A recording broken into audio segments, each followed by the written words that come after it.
আজকে আমরা যে জানাজা পড়লাম, আমার বিশ্বাস আমরা এখানের অধিকাংশ মানুষও আসলাম। আপনারা খালি যে মাইজখান্দি এরিয়া ইটা নাই, শুধু জকিগঞ্জের মানুষ আইসেন ইলাকান নাই, সিলেট থাকি দূর দূরান্ত তাকিয়া যে মানুষের ইন্তেকাল শুনিয়া, এই খবর শুনিয়া মানুষ সকল বিভিন্ন জায়গা থাকি জড়ো হয়েছে। তার নাম জনাব আব্দুর রহমান আর মশহুর আল মারুফ বি আমির সাহ। সবে আমরা আমির সাহ হইয়া চিনি। আমি যতটুকু শুনছি 100 বৎসরের ঊর্ধ্বে তার বয়স। আর এটার কিছু সত্যতা আমার কাছে 110, 15, 20, 13, 7 বিভিন্ন কৌলকল শুনিয়ার। তবে তাই বহুত বয়স্ক মানুষ এবং স্বর নিচে হইতো না। আমার একটা হিসাব মোতাবিক, আমি হিসাব কেমনে জানি, আমার বয়স যখন 10 বৎসর তখন আমির সাহ পুরা মুরব্বী। আমি যখন মক্তব ফাঞ্জমও পড়ি তো আমরা মহল্লার মসজিদ আমার বাড়ির সামনেও একেবারে গরুর খুব ভালো। আমির সাহেব জমাত লইয়া গেছেন মাগরিবর বাদে, খাটা পাঞ্জাবি আমার এখনো চকুত লাগি রয়েছে, হলুদ কালারের একটা পাঞ্জাবি। তাই খুব সহজ সরল জিন্দগি বছর করছেন। খাটা পাঞ্জাবি একটা ভিন্ন মাগরিবর বাদে বুঝা যার স্বাভাবিক এক মানুষ। আমরা উরুতা সারারে বয়াইছই দাওয়াত তবলিগর মেহনতি বাই হলে ইমান ও ইয়াকিনের কথা রাখইন মসজিদও, আল্লাহ রসুলের কথা হইন আর মানুষ সকল বই। আমার ওয়ালি সাহেব শেখ সাহেব হযরতের সাথে গভীর সম্পর্ক আছিল রহমতুল্লাহ আলাই, এবং এই মসজিদর ভূমিদাতা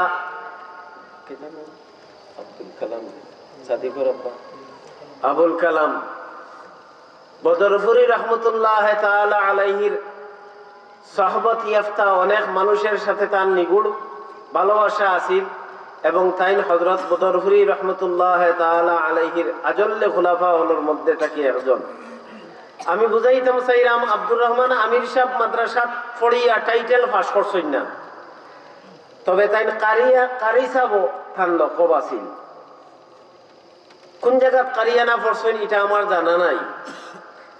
আব্দুর রহমান আমির সাহেব বাদ মাগরিব বয়ান করা শেখ সাহেবের মতো মানুষ আরো আলিম উলামা হল মহফিল বয়ান বয়ান কিতা করছেন। আমি তো ছোট আসলাম জানি না, বয়ান এটা এখনো ওইছে বইছি আমরা কোথায় কাদাইয়া জমাইয়া লইয়া বইছেন ইখান মনে আছে। পরের দিন দেখি আমার আব্বাই খালি গাই টাটাইরা খাফড় সুফড় জুইত করলা। যে দুইজন মানুষের কথা কইলাম দুইজনও নাই দুনিয়াত, আল্লাহ পাকে তান্তানোর খবর রে বেহেশতের বাগান বানাই দেব সবাই কই আমিন। আমি আপনি যদি আমার মুর্দেগান হল লাগি দোয়া করি, আমি যখন মুর্দেগান হইমু, আমি যখন দুনিয়া ছাড়িয়া যাইমু কি, তখন আল্লাহ তাবারাকা ওয়া তাআলা আমারে স্মরণ করার লাগি আরবগুলো মানুষ খাড়া করব। আর আমি যদি মানুষে ভাউরি লাই, আমি সেউর জনাজাত যাই না, সেউ মরলে আমার দুঃখ লাগে না, সেউর দুঃখে আমি দুঃখিত ওই না, তাইলে আমি যখন এই জায়গা পড়বো তখন আমারে সেউ মনে করার থাকতো না। তিলকাল আইয়ামু নুদাউিলুহা বাইনান নাস। আমি আমার আম্মারে গেলাম, আম্মা আব্বা যাইতা হই বলে, তোমার আব্বা তবলিগও যাইতা। পুরা এক চিল্লাত বিশাল এক জমাত ও মাগরিবর বাদর এক বয়ানে অন্ততপক্ষে 39 অথবা 40 বৎসর আগর কথা কইলাম। আমার বয়স এখন 51 ও হবে মাত্র পড়ছে। আমার বয়স যদি 9-10 বৎসর হয় তো 39-40 বৎসর আগের কথা। তখন থেকে আমির সাহেবরে আমি চিনি, তাই মুরব্বী। 97 ইংরেজির তার লোকে আমার এক চিল্লা দেওয়া হয়েছে। এটা সারা হওয়ার মতলব হইল হৌ প্রবাদের ব্যাখ্যা হরিয়ার, এমন জীবন তুমি করহে গঠন, মরিলে হাসিবে তুমি কাঁদিবে ভুবন। এটার মর্ম কিছু হাদিসের সাথে সম্পর্কিত।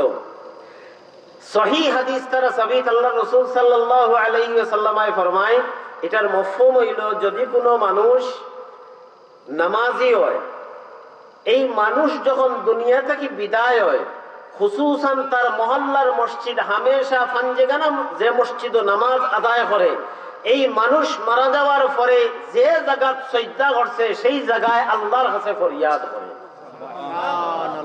আল্লাহ তোমার বান্দা আমার ফিটিত আসিল, ফিটটা কি ফেটো গেছে কি, এখন আমার জায়গাত এই জায়গাত আর এই বান্দায় আর সজদা করেন না, আল্লাহ আমি সুপারিশ করি আর তোমার বান্দারে মাফ করে দাও। আব্দুর রহমান আমির সাহেবের কথায় আমার আব্বা চিল্লাত, সেই সময়টা কি যে দাওয়াত ও তাবলীগের সাথে একটা নিসবত এবং দিলের টান। আন-নাসু মাআদিনু কামাআদিনিজ যাহাবি ওয়াল ফিজ্জা খিয়ারুকুম ফিল জাহিলিয়্যাতি খিয়ারুকুম ফিল ইসলাম। ছোট ছোট বাচ্চান্তর দিল থাকে নরম, নিষ্পাপ, বেগুনা থাকে। এই ছোট কচি অবস্থায় এরার খাইরে যেমন গঠন করবা তেমনই গঠন হইব। এরার কর্ণকুহরে যে আওয়াজ পৌঁছাইবা সেই আওয়াজ তার মাঝে বিদ্যমান থাকবো। বাংলার যে অবস্থা, ইসলাম পরিপন্থী যে সমস্ত খাজর, ইটা খাজে প্রমাণ করে এই কথা যে বাংলার মুসলমান হল দুলিশাত ওই যাওয়ার কথা। কিন্তু আল্লাহ রসুল সাল্লাল্লাহু আলাইহি ওয়াসাল্লামের কিছু শিক্ষা বেনামাজি হইলেও পালন করে, নামাজি হইলেও পালন করে, ইলা আসেনি। আমি উদাহরণ দেই একটা আমার কথার সাথে মিল রাখিয়া। যেমন মায়া নামাজ পড়ে না, বাবা নামাজ পড়ে, তার ঘরে বাচ্চা জন্ম হইছে, বাচ্চা জন্ম হওয়ার বাদে কিতা করবো? খোকাছেন আপনারা, আজান দিব, একামত দিব। আজান একামত আমি আজান পর্যন্ত কইতাম, আমার ইউজুরে একামত কইছেন।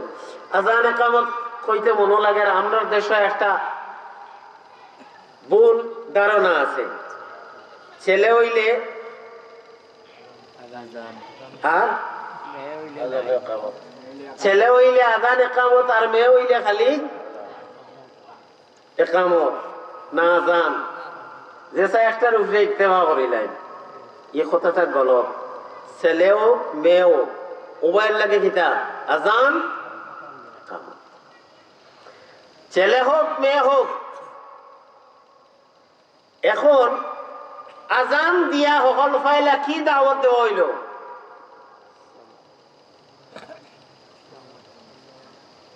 দ্বীনে ইসলামের দাওয়াত দেওয়া হইল যে এই মানুষ দুনিয়াতে আইছে, সর্বপ্রথম তারা খানে খানে আল্লাহু আকবার, আল্লাহু আকবার, আল্লাহু আকবার, আল্লাহু আকবার। আল্লাহ সবসে বড়া হয়, আল্লাহ সবসে বড়া হয়।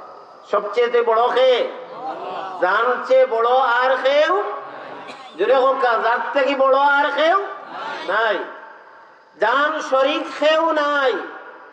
তাওহীদের আলোচনা, রিসালাতের আলোচনা সহ দাওয়াত দেওয়া হইল। দাওয়াতটা দিলা খে আসলে বাবাই দিতা, নিজের মানুষে দিতা। আমরা তুকানি তাকে কারে, আপনার আমার কথা বুঝরানি তোরা আনা কোন জানে মনে হয় ঘুমাই দিরা, আপনারা ঘুমনি আপনারা। আমরা তুকানি তাকে কারে মসজিদের মেসাব, মসজিদের মেসাব কিমান কোনো এক খানে গেছেন কি জকিগঞ্জ না। এখন বেটারে এই মাত্র সাবাল হইছে, গুসল উসল করাইয়া আনিয়া আজান দেওয়াইতো। এখন মসজিদের ইমাম সাহেব ইয়া ভাইছে না, না ভাইয়া বেনওয়াল লাগান তুকাইতে তুকাইতে আনিয়া বাদে যে সাল্লাখান এক জোড়াতালি দি দিছে। বাদর শুক্রবারে ইমাম সাহেবের চাকরি শেষ হয়নি। মাঝে মাঝে এটা আপনার জানা না থাকলে আমার জানা আছে। সেনে বলে ইমাম সাহেব পাওয়া যায় না, বলে কিলা বুঝলা, বলে গত খাইল আমার সবাল হয়েছিল, আমি তো কাইয়া হয়েছিলাম। তো মুসলা তো পাঠি ইমাম সাহেব, আসলে ইমাম সাহেবের দুইশ নি না, বেচারাই দিত আছে। আফসোস বেটায় 5 ফুয়াত হইয়া যায়, 6 ফুয়াত হইয়া যায়, মারা যাওয়ার বাদে একটা ফুয়ায় গোসল দেওয়ানির যোগ্যতা কোনো ফুয়ার নাই। জানাজা তো দরকার না। ও যে আমার আপনার দেশ এই কথা ইদিকে কথা গেলে কি আর লাখান কথা যাইব কি? আমার আপনার দেশ ও যে জন্মর বাদে আজান খান খানো গেছে, যার কারণে ইমানে মাঝে মাঝে লড়ে। আর নাইলে আমরা কথা শেষ হয়ে গেছি। মাঝে মাঝে কিটা করে? ইমানে লড়ে। এই ছোট বাচ্চার খানো যখন আজান শুনবো তখন তার বালা লাগবো, আর যার মনে করেন আজানের আওয়াজ বালা লাগে না, মনে করবো এর জন্মর পরে এর খানো আজান দেওয়া হইছে না। আজান শুনে আর কোন মুসলমানে যদি কয় এটা চিৎকারের আওয়াজ বালা লাগে না, মধুর নাই, দুনিয়াত আজানের চেয়ে মধুর আওয়াজ আর হইতে পারে না। সুবহানাল্লাহ। এটা হইল ইমানই তাকাদা। তো আমি ছোট বাচ্চা আর 9-10 বছর কোন সময় থাকি দাওয়াত ও তাবলীগের সাথে একটা সম্পৃক্ততা। আমার কেউ তাবলীগের কথা কইছে না, কিন্তু ও যে বয়ান হুনার বাদ থেকে দিল গিচ্ছে, এবং নিজেও যত বড় হয়েছি তখন হিসাব করে দেখছি একটা জামে মানে একটা খাম দাওয়াত ও তাবলীগ যেটার নজির রুয়ে জমিনও আর কিচ্ছুত নাই। কেমনে? মাদ্রাসাত গেলে সাইড দেওয়ারের ভিতরে এক সিস্টেমের তালিম, যারা মাদ্রাসাত আর না এরার তালিমের কোনো ব্যবস্থা নাই, সব এক কাতারে দালানির ব্যবস্থা নাই, এক প্লেটে বইয়া খাওয়ার ব্যবস্থা নাই, নবীর সুন্নত। আজকে মুসলমানের অবস্থা এত পিছনে পড়ার কারণ হইল অনেকে আমরা জানি সব আমার কোন কোন সুন্নত, কিন্তু আমলও নাই, আমলও নাই। আমি মসজিদও